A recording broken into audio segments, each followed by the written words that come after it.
네, 뉴스탑10이 꼽은 1위와 6위가 나왔는데요. 한번 차례로 만나보겠습니다. 앞서 짚어본 더불어민주당과는 당연히 반대로요. 완패를 당한 미래통합당 여전히 충격에서 헤어나오지 못하고 있습니다. 동시에 김종인 비대위 체제도 급부상하고 있습니다.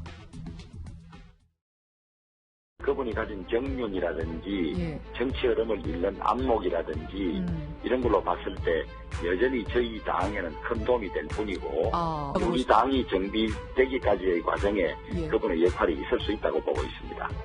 카리스마도 있고 또 오랜 정치 경력도 있고 또 민주당이나 우리 당에서 혼란을 수습해본 경험도 있고 하기 때문에 김종인 비대위원장이 들어오면 어떨까 그런 생각을 해보기도 합니다. 지금 목소리로 만나본 주호영, 홍준표 이 당선인 말고도요. 지금 오늘 한 일간지 보도에 따르면 정 변호사님, 황교안 전 대표가 사퇴 직전에 지금 비대위를 좀 맡아달라라고 김종인 위원장에게 얘기했다는 것으로 알려지고 있거든요. 예, 뭐 그 김종인 비대위, 김종인 이번 선대위원장도 그렇게 그런 것을 요청을 받은 건 이제 맞다고 말씀하셨는데 생각을 해보시겠다는데 사실 따지고 보면 황 대표가 삼고초대 그때 모시고 온 분 아닙니까? 예. 근데 막판에 뭐 짧은 시간 동안 했기 때문에 제대로 그 역할을 못했다고 보이는데 이분이 그 선대위원장을 맡게 된 계기를 본인은 이렇게 말씀하십니다. 지금 이렇게 나라가 엉망이고 경제가 엉망인데 그거는 당신이 지난번에 민주당 그거를 맡아가지고 했기 때문에 이 모양이 된 것이 아니냐. 거기에 대해 양심의 가책을 느껴서 바로잡으려고 여기 합류했던 계기를 하거든요. 근데 사실 그 대권의 그 꿈이 있는 사람들이 그런 걸 맡게 되면 뭔가 좀 어그러질 가능성이 있거든요. 근데 그 점에서 이분은 거기에서도 자유롭기 때문에 아마 여러 사람들이 이 비대위원장으로 모시기를 원하는 것 같은데 아마 단순한 비대위원장일보다는 통합당을 구조적으로 체계적으로 이제 바꿀 수 있는 그런 역할을 할 수가 있다 그러면 맡을 수 있을 것으로 보입니다. 일단 뭐 김종인 위원장도 고심 중이고 여러 가지 생각들이 있겠죠. 이렇게 앞서 그래픽 한번 잠깐 볼까요? 제가 한번 더 짚어보려고 해서요. 예, 그거 좀 부탁드리겠습니다. 왜냐하면 김종인 위원장 입장에서 바로 또 나아가는데 명분이 어떨지 연락받은 건 맞지만 나도 생각할 시간이 필요하다. 이게 전원인데요. 그럼 다시 원래 화면으로 좀 부탁드리겠습니다. 고맙습니다. 구정차장. 네. 그런데 이 부분인 것 같아요. 본인이 황교안 전 대표의 제안을 받고 고심 중이긴 하면서도 언론을 통해서 또 황교안 전 대표 향해서 정치인지 법률가인지 정치 센스 없었다. 바로 직격탄을 또 날리기도 했죠. 그렇습니다. 그러니까 뭐 공천 자체에 대해서도 이렇게 잘된 공천이라는 평가를 안 했었고요. 또 실제로 총선이 벌어지고 있는 한 와중에 N번방 사건이 굉장히 좀 큰 이슈로 부각하지 않았습니까? 그런데 그 N번방 사건에 이 회원으로 가입한 사람을 어떻게 처벌할 거냐. 국민 정서는 단죄를 해야 된다라는 정서가 많았고 여론이 많았음에도 불구하고 이 황교안 대표는 뭔가 호기심에 간 사람은 뭐 처벌을 조금 면해줘야 되는 거 아니냐. 상당히 좀 법률가적인 이런 얘기를 하면서 이 선거판에 어떻게 보면 좀 악영향을 끼친 뭐 말실수로 이제 나중에 비화가 됐었는데 이런 것을 좀 지적을 한 겁니다. 과연 황교안 대표가 정치가로서 센스가 있느냐. 자기가 볼 때는 좀 센스가 없다. 이렇게 혹평을 한 것으로 볼 수 있을 것 같습니다. 이현정님, 화면도 같이 보실게요. 한 사람은 당선됐고 한 사람은 낙선했는데 이 부분 그러니까 나경원 의원도 민심 무겁게 받아들이겠다 부분도 있고 이게 무슨 모르겠어요. 황교안 대표를 겨냥한 건 꼭 아니겠지만 180석 역대급 승리는 그냥 통합당이 싫어서 그렇고 장지원 의원은 장례식으로 갈 것인가 분반식으로 갈 것인가 뭐 이런 얘기까지 덧붙였네요. 저는 지금 이제 미래통합당 낙선자들이나 당선자들 같은 경우에 평론가식의 저런 이야기는 저는 필요 없다고 봅니다. 왜냐하면 평론은 저희들이 하는 것이고요. 그리고 지금 어떻게 보면 정말 역대급 이 패배를 한 그 주체들 아니겠습니까? 네. 자, 나경원 전 원내대표 같은 경우는 이제 이번 선거를 보면 사실 초선의 처음인 이수진 후보한테 어떤 면에서 보면 참패를 했단 말이죠. 자, 왜 했는가에 대한 문제를 이제 자기 반성을 좀 해야 됩니다. 즉, 왜냐하면 이번 선거의 중요한 쟁점들이 결국 이제 선거법 개정에서부터 사실 원내 전략을 지휘한 사람이 바로 나경원 전 원내대표입니다. 자, 그러면 과연 그것이 국민들한테 어떻게 비춰졌을까에 대한 자기 반성이 분명히 있어야 되는 것이고, 장제원 의원도 알겠지만 결국 본인도 앞장선 거 있지 않겠습니까? 그러니까 지금까지 어떤 면에서 보면 이런 이미지를 만드는 데 대한 어떤 자기 책임이 있는 거거든요. 관중이 아니라 선수인데. 그렇습니다. 그러니까 예. 뭐냐면 자꾸 이런 부분에서 그러니까 미래통합당 의원들 내부가 뭐 통합당 이렇게 했다 이런 많은 이야기는 필요 없어요. 문제는 정말 내가 어떻게 잘못했는가 이 부분을 먼저 고백을 하고 이 부분에 대한 정말 근본적인 반성이 있을 때만이 사실은 통합당이 어떤 새롭게 태어날 수가 있는 거거든요. 네. 자칫 선거 끝나고 난 다음에 그냥 의례적인 이야기들, 자 우리 당이 잘못했다, 공천 잘못했다 이런 식의 이야기는 뭐 저희들이 그냥 하는 것이고 문제는 내부적으로 정말 어떻게 내가 바뀔 것인가, 내가 앞으로 어떻게 정치할 것인가 이런 부분에 새로운 비전을 만들어내야 됩니다. 그렇지 않으면요 4년 뒤에 똑같습니다. 자, 그러면 정말 두 분이서 한 분은 원내에 있고 한 분은 원내에 있겠지만 앞으로 4년 동안 어떻게 자기가 변신할 것이며 이 통합당의 쇄신에 기여할 것인가 그런 이야기들을 저는 할 차례라고 봅니다. 그러니까 누구나 할 수 있는 말을 하는 건 무책임하다 뭐 이런 말씀이신 거죠? 그렇습니다. 알겠습니다. 보수 재건 그런데 김종인 비대위원장밖에 없지 않냐 뭐라는 얘기가 내부에서 지금 뭐 들으신 것처럼 나오고 있지만 다른 시각도 있는 것 같습니다. 화면 만나보실까요?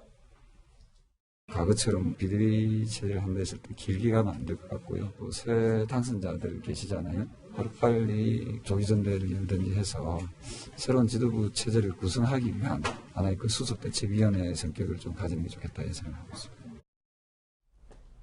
최고위 멤버 중에 조경태 의원만 살아남았잖아요. 지금 그렇죠. 다 거의 해체 수준이고.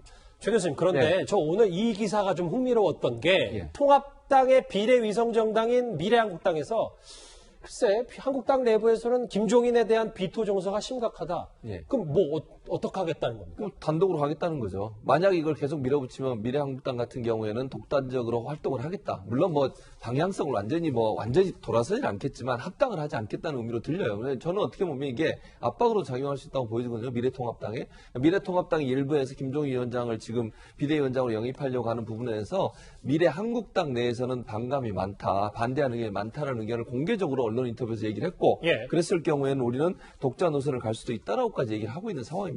그만큼 이거는 이제 미래한국당의 내용이라고 볼 수 있겠지만 이것뿐만 아니라 통합당 내에 있는 의원들 중에도 많은 부분 김종인 위원장에 대해서 글쎄라고 하는 퀘스천 마크를 달고 있는 분이 계시다는 거죠. 가장 크게 문제가 되고 있는 게 제가 볼 때는 소통에 정말 김종인 위원장이 이제 본인의 생각이 강하시잖아요. 워낙. 그러다 보니까 사람들의 의견을 많이 듣고 수용하는 것보다는 본인이 옳다고 생각하는 걸 추진하다 보면 충돌이 생길 수 있고 또 하나 이제 젊은 의원들은 이런 우려를 하더라고요. 젊은 의원들 같은 경우에는 지금 현대 그 젊은이들이나 지금 현재 우리 주변의 정치에서 중도로 자리 잡고 있는 20, 30대, 40대까지 이런 분들의 정서를 잘 반영할 수 있을까 하는 분의 의문을 가지고 있어요. 그런 부분들이 아마 저는 정서로 나오는 게 아닌가 이렇게 생각이 됩니다. 최 교수님 하나 짧게 더요. 뭐 그런 이유도 있겠지만 미래한국당의 주축 멤버들이 친황 계열이기 때문에 맞아요. 김종인 위원장이 오면 또 뭐 여러 가지 변수들 뭐 이런 경우도 있지 않겠습니까? 그런 경우도 있어요. 그래서 사실은요. 미래한국당 두 가지 가능해요. 미래한국당이 들어가면 미래통합당에 합당을 해서 들어가는 이유 중에 하나도 친황체제를 더 강화시키기 위한 목적이라는 얘기도 나오고 있어요. 무슨 말이냐면 황교안 대표가 물러나긴 했지만 황교안 전 대표 입장에서는 대권의 도전에 대한 꿈을 완전히 접었다고 볼 수는 없거든요. 그럼 본인이 적극적으로 개입해서 만들고 또 공천에 개입했던 미래한국당 의원들이 많이 들어가서 미래통합당 내에서 황교안 대표의 입지를 강화시켜줘야 되는데 김종인 위원장이 오면 제가 볼 때 지금까지 얘기 나눈 것처럼 황교안 대표에서 그렇게 썩 호의적인 판단을 하지 않고 있어요. 이런 부분도 작용했다고 볼 수 있습니다. 이렇게 어쨌든 리더십이 붕괴된 미래통합당에 사실 어제부터요. 안철수 카드가 꾸준히 거론이 되고 있습니다. 오늘 지금 해단식 자리입니다. 해단식에서 이미 제 생각들 다 말씀드렸습니다. 그럼 대표님 글쎄요. 지금 총선 끝난 지 한 40시간 됐나요? 시나리오만 벌써 몇 개입니까? 구정처장. 실제로 본인도 나도 이제 국민의당도 비례정당으로 200만 표 정도의 지지를 받았다라고 안철수 대표도 얘기를 했지만 정말 안철수 대표가 통합당 합류해서 비대위, 김종인 위원장 대신 비대위 맞는다고 보세요? 그렇게 당장은 어려울 겁니다. 왜냐하면 미래통합당에 아무리 당세가 약해졌다고는 하지만 이 83석이나 되는 상당히 많은 의석을 가지고 84석을 가지고 있는 어떻게 보면 원내 제1야당입니다. 그런데 3석을 가진 이 당대표, 그것도 원내도 아니고 원외 이 당대표를 모셔와서 비대위를 꾸려야 될 만큼 이 미래통합당의 처지가 곤궁한 것은 아니고요. 오히려 어떻게 보면 안철수 대표의 경우에는 3석으로 더 쭈그러든 이 국민의당을 어떻게 하면 좀 키워서 다음 이 대선 주자로서 발돋움할 수 있을 거냐. 오히려 미래통합당이 급한 것이 아니라 지금 안철수 대표가 좀 더 급한 것이 아닌가 하는 생각이 듭니다.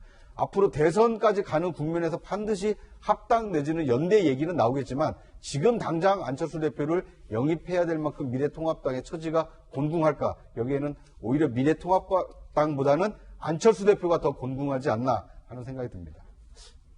저만 그렇게 느끼는지 모르겠는데 총선 전보다 총선 이후 뉴스들이 더 쏟아지는 것 같은 느낌도 들고요.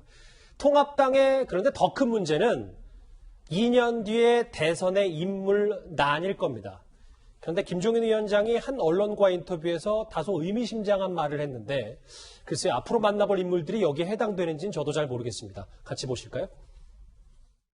정권도 오만했지만 그 야당도 저희 당도 오만한 것이 아니었나. 공천파동이나 대한부재 그리고 막말 이런 것들로 봤었을 때는 누가 누구를 과연 심판하느냐. 당을 일단 겸허하게 반성을 하고 당을 일단 개혁을 하는 게 우선해야 될 것 같다는 생각이 어젯밤에 그런 마음이 들었습니다.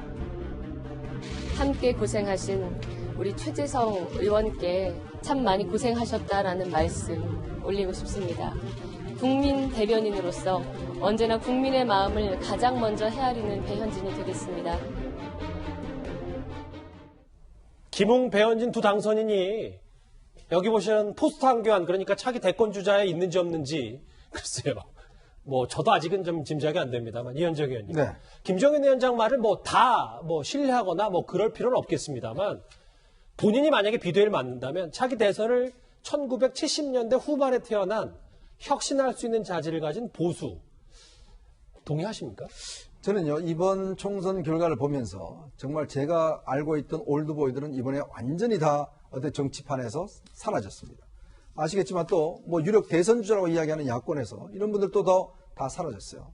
자, 그리고 지금 어떤 면에서 보면 미래통합당이 역대급 패배를 한 거 아니겠습니까? 예. 자, 그러면 지금 상황에서 예전같이 그냥 뭔가 당통 새로 창당하고 몇 명 들어와서 적당히 해서 뭔가 회복할 수 있을 것인가? 저는 아니라고 봐요. 예. 국민이 요구하는 겁니다. 지금 이번에 어떤 이 큰 패배가 원하는 건 국민의 민심이 뭐냐면 미래통합당 근본부터 바꾸지 않으면 안 된다라는 거거든요. 아시겠지만 영국의 보수당이 그리고 캐머런 총리라는 40대 캐머런 총리가 들어와서 결국 집권을 했지 않습니까? 네. 그리고 또 프랑스의 사회당 보십시오.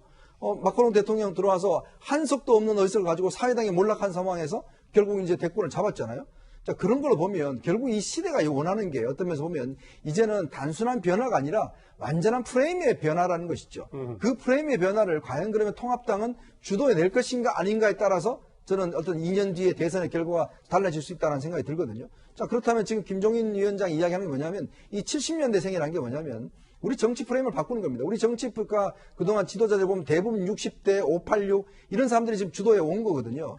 그러면 이것이 가지고 있는 한계점들이 이번 총선을 통해서 드러났단 말이죠. 그러면 아예 연령을 40대로 낮추자는 그 한계라는 건 미래통합당의 한계를 말씀하시는 거죠. 그렇죠. 미래통합당도 그렇고 저는 아마 지금 민주당도 마찬가지로 586들이 주도를 하고 있지만 예. 이 우리 한국 정치가 가지고 있는 새로운 변화는 결국 이제 40대, 30대 여기서 어떻게 정치 지도자를 내올 수 있느냐에 따라 저는 좌우된다고 봅니다. 자, 그러면서 본다는 김종인 위원장이 이야기했던 70년대생들한테 기대를 건다는 것은 새로운 기회를 줘야 돼. 왜 우리나라는 40대가 못합니까? 왜 40대 리더가 없는 거죠?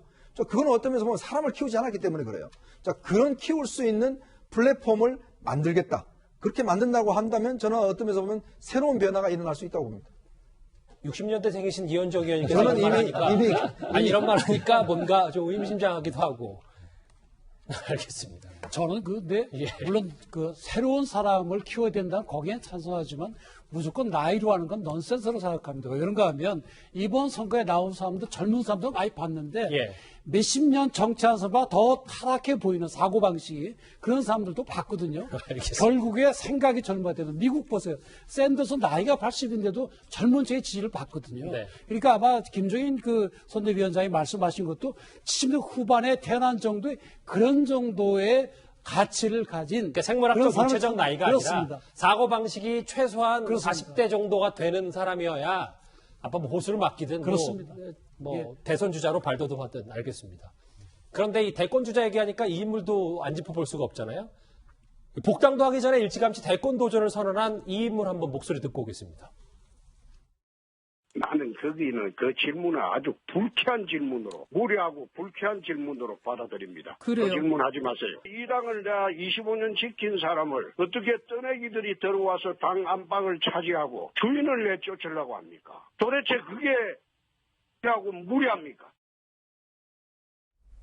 이 질문을 하고 넘어갈게요. 왜냐하면 김정인 위원장도 그러니까 아까 보면 홍준표 전 대표도 김정인 위원장을 비대위원장 추천했잖아요. 그렇죠. 근데 반대로 그런 사고를 가져서는 절대로 대권이 안 된다라고 쓴소리를 했거든요. 그건 뭐 저도 그렇게 생각 동의해요, 사실은. 그러니까 홍준표 전 대표에 대해서 인간적으로 공격한다는 개념의 문제가 아니라 예. 과연 홍준표 전 대표가 대표가 되고 대권 후보가 됐을 때 통합당이 가져올 수 있는 여러 가지 뭐 지지율이라든지 아니면 당선 가능성 이런 부분들을 고민해 보면 김종인 위원장 같은 판단을 내리는 것이 어찌 보면 뭐 이게 나중에 2년 뒤에 어떻게 될지 모르겠습니다만 합리적인 판단을 내린다고 볼 수밖에 없는 거 아니겠습니까? 그러니까 통합당이 변화와 개혁의 모습을 보여주는 게 절대적으로 필요한 상황입니다. 지금 상황에서. 그런 상황에서 홍준표 전 대표가 다시 대선 후보로 나서는 것은 상당히 좀 그 개혁과 혁신의 모습을 보여주는 한계가 있다고밖에 느낄 수 없는 부분이 있습니다. 물론 본인은 그렇게 동의를 안 하실 수도 있겠습니다만 그런 차원에서 본다고 하면 김종인 지금 이제 전임 상임 선대위원장이죠. 이분의 말씀은 결국 통합당이 새로운 국민들로부터 지지를 끌어내기 위해서는 혁신과 개혁의 모습을 보여줘야 되는데 거기에는 맞지 않은 인물이다 이렇게 보여집니다. 예. 저는요, 홍준표 전 대표가 만약에 서울에 와서 저렇게 좀 어려운 지역에 와서 당선돼서 저런 이야기 하신다면 이해가 돼요. 험지에서. 네. 근데 대구에 당선돼서 지금 대권 도전 이야기하고 다시 내 집이니까 들어가겠다고 이야기 하시는 게 과연 지금 저렇게 어떤 면에서 보면 괴멸적 상황에 있는 통합당에 맞는 이야기입니까? 그리고 본인이 이미 대선 후보 출마해서 어떻게 됐습니까? 지금 통합당의 전신이 그 어떤 면에서 보면 내부적으로 골마가 시작한 게 바로 그때부터 아니겠습니까? 또 그것에 대한 책임을 하나도 이야기하지는 않으면서 본인이 대구에서 승리해 와서 모든 것을 승리한 모양 저렇게 기고만장하신 거 저 이해할 수가 없습니다. 네 분 모두 선거 끝나시니까 또 시원시원하게 말씀하시는 것 같은데 알겠습니다.